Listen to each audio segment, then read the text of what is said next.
la manera en que el gobierno venezolano ha resistido esos embates. El propio Donald Trump hablaba de apropiarse del petróleo venezolano y lo hacían abiertamente. Es decir, sin siquiera cuidar las formas de la comunicación política, porque a veces dicen, no, es para recuperar la democracia, no, la libertad, no, los derechos humanos. Ellos decían directamente que lo que querían era el petróleo venezolano. Yo creo que ahí la unión cívico-militar, la conducción política del presidente Maduro han sido claves para enfrentar estos ataques que muy pocos países son capaces de resistir.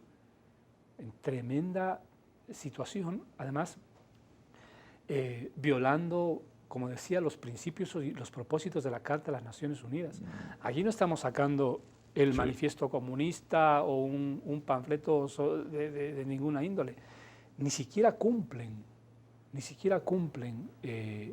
los principios y los propósitos de la Carta de las Naciones Unidas, del derecho internacional, porque se creen por encima de todos y que ninguna norma, ninguna regla los puede condicionar o limitar. ¿Cómo pueden ayudar estos procesos de integración alternativos, progresistas,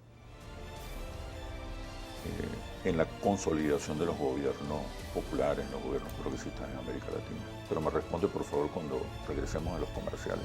Ya venimos.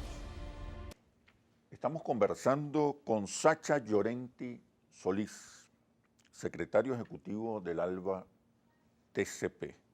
Le preguntaba acerca de los retos de los procesos de integración alternativos frente a estos contextos que amenazan la continuidad de los gobiernos populares. ¿Qué medida pueden ayudar estos procesos de integración a fortalecer? Creo que hay que tener muy claro que el modelo neoliberal o el sistema capitalista tiene expresiones a través de las que intenta desunir. Desunir, es decir, hay una frase muy linda de José Martí que dice: los hombres van de dos bandos, los que fundan y unen, ¿no? Los que aman y fundan y los que odian y deshacen. Dice. Entonces, ¿qué pasa con el sistema capitalista y el modelo neoliberal? Intenta destruir toda forma de solidaridad en la base social. Por eso los ataques despiadados contra el sindicalismo, contra la promoción del individualismo. Sí, exactamente. Cualquier forma de alianza, de solidaridad en la base social es atacada por el sistema capitalista, el modelo neoliberal específicamente. Por eso en el sistema capitalista a ellos les conviene que la pelea sea entre el último y el penúltimo, ¿sí? Dividiendo todo lo que puedan. Para tener más lucro, más, ¿no? Pero lo mismo pasa en el escenario internacional. Claro. Intentan destruir cualquier tipo de forma de integración que se oponga a los intereses del capital. Como lo intentaron recientemente, con el ascenso de gobiernos de derecha en América Latina. Así es. Es por eso que lo primero que hicieron en cuanto tuvieron la oportunidad varios gobiernos de derecha fue destruir UNASUR, paralizar CELAC, ¿sí? Y potenciar la forma de desintegración que es la OEA. ¿Sí? Entonces, una de las tareas imprescindibles es fortalecer las instancias de verdadera integración en base a nuestros intereses. Y por eso, y creo que eso es importante, los intereses latinoamericanos y caribeños, que no son los mismos por distintas razones, no son los mismos que los intereses del gobierno de los Estados Unidos y en muchísimas oportunidades de la Unión Europea, ¿sí? Porque ellos tienen una lógica, además un análisis geopolítico en el que pretenden continuar considerando estas regiones como sus áreas de influencia o sus patios traseros. Entonces, al final la geopolítica también es una pugna de intereses y nosotros tenemos que identificar claramente cuáles son los nuestros. Y nuestro interés primordial es la unidad y la unidad. La lucha por la unidad latinoamericana y caribeña es imprescindible para superar estos obstáculos. No Aún existe alternativa. con distintos tipos de gobierno. Es que es un continente muy diverso. Además, cada país es diverso, ¿sí?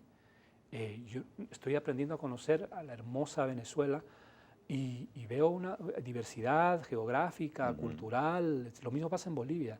En Bolivia esa diversidad se conoce como plurinacionalidad, ¿sí? Lo mismo que en Ecuador. Parece que en el debate constituyente en Chile también va a acogerse ese término. Entonces, en medio de la diversidad política, económica, de modelos, tenemos que encontrar vínculos de unidad y de lucha común por nuestros intereses. Yo creo que ahí el ALBA ha demostrado en estos últimos meses, en medio de la pandemia, que eso es posible, que sí podemos construir otro tipo de mundo. Ahora, usted me está diciendo entonces que los procesos de integración solo pueden ser exitosos, los procesos de integración alternativos, progresistas, solo pueden ser exitosos si en paralelo hay cambios culturales, simbólicos, discursivos, lingüísticos, gramaticales. ¿Qué se está haciendo desde el ALBA? Porque observo que ha habido reuniones con diversos sectores intelectuales y pensadores latinoamericanos, que hay una propuesta también para diseñar una política de comunicación. Sí, lo que tú dices es muy, muy importante porque la batalla de las ideas es fundamental. Fidel decía que más importante que una trinchera de piedras es una trinchera de ideas. Claro. La nuestra es una especie, es la única especie que puede cambiar su comportamiento a través de las ideas. ¿Sí?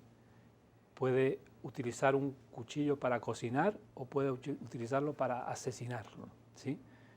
Las ideas que tenemos, los sentimientos que tenemos. Las emociones. Por eso la cumbre, y esta fue una idea genial del presidente Maduro,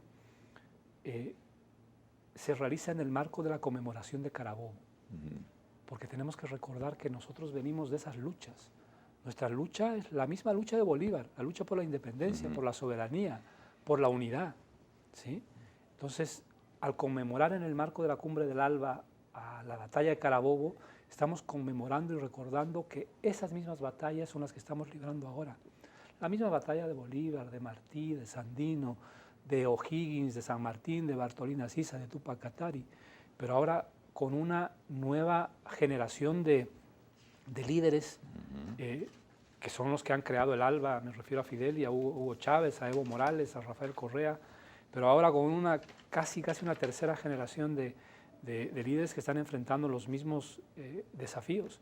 Entonces, esa batalla comunicacional es muy importante porque no existe golpe de Estado, no existe agresión contra un pueblo, no existe una guerra que no venga acompañada de un tremendo bombardeo ideológico comunicacional.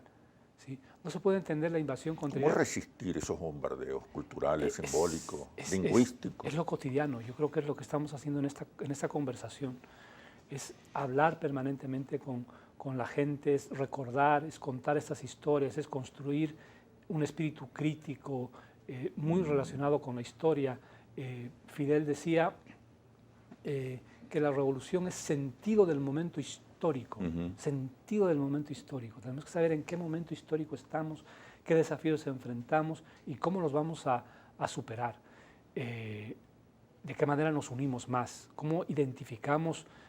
Hay una canción muy linda de Silvio Rodríguez que dice: hay que asumir al enemigo, hay que asumir al adversario, hay que saber quién es.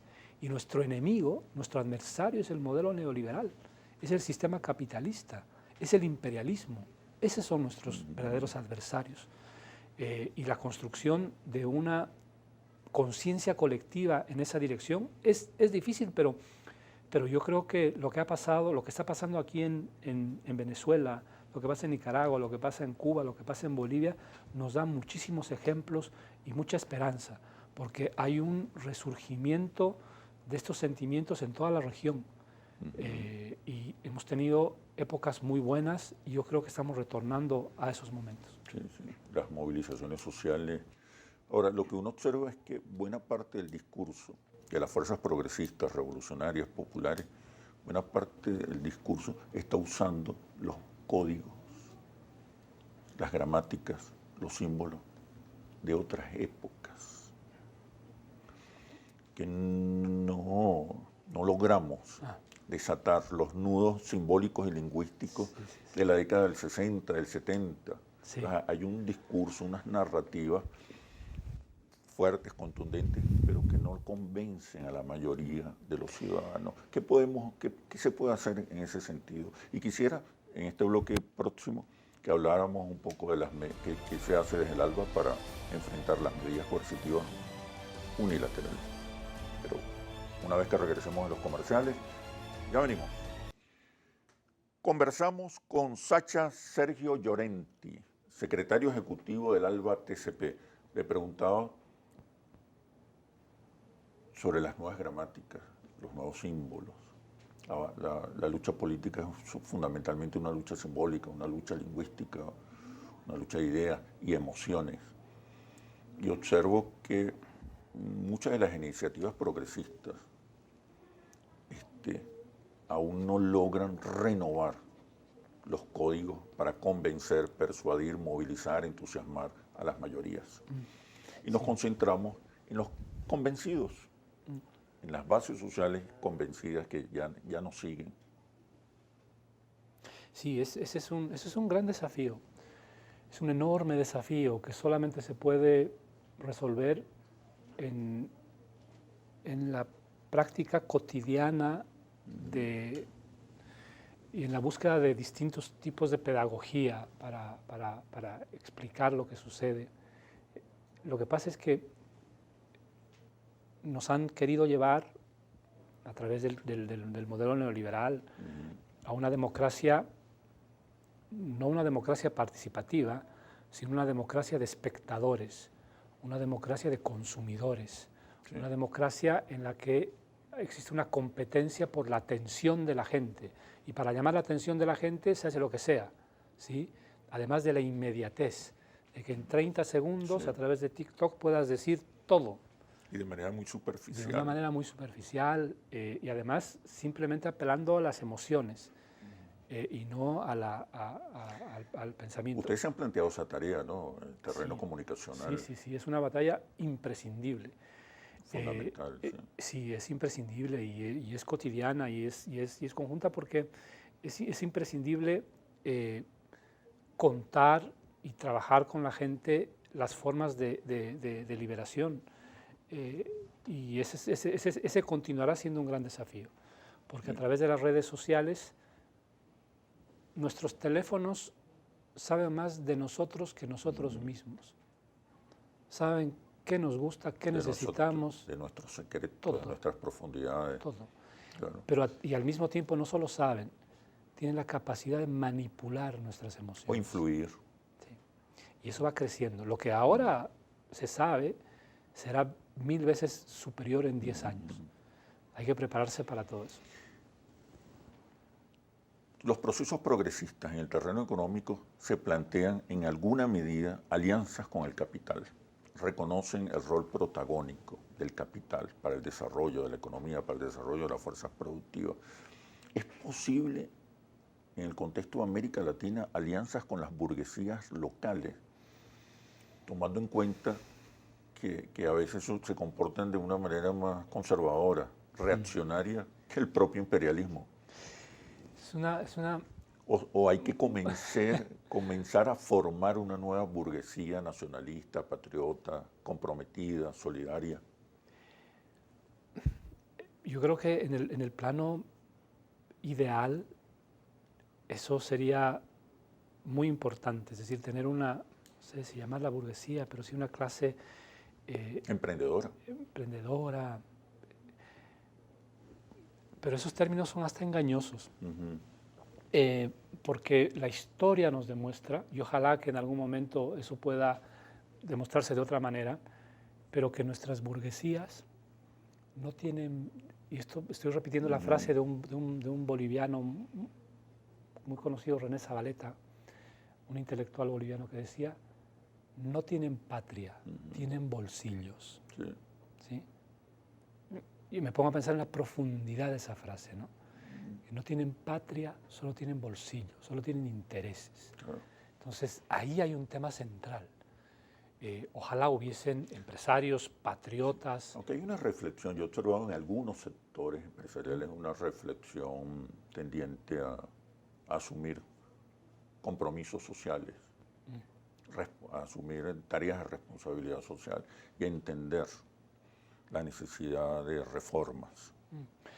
Ojalá que así fuera. Yo creo que, Por lo menos en términos discursivos lo he escuchado. si es que no se dan cuenta de lo que ha provocado la pandemia y lo que hemos visto en un fenómeno tan corto, lo tenemos que ver también en otros fenómenos que están sucediendo de manera mucho más prolongada, como el cambio climático, como la desigualdad, como la disrupción tecnológica, ¿no?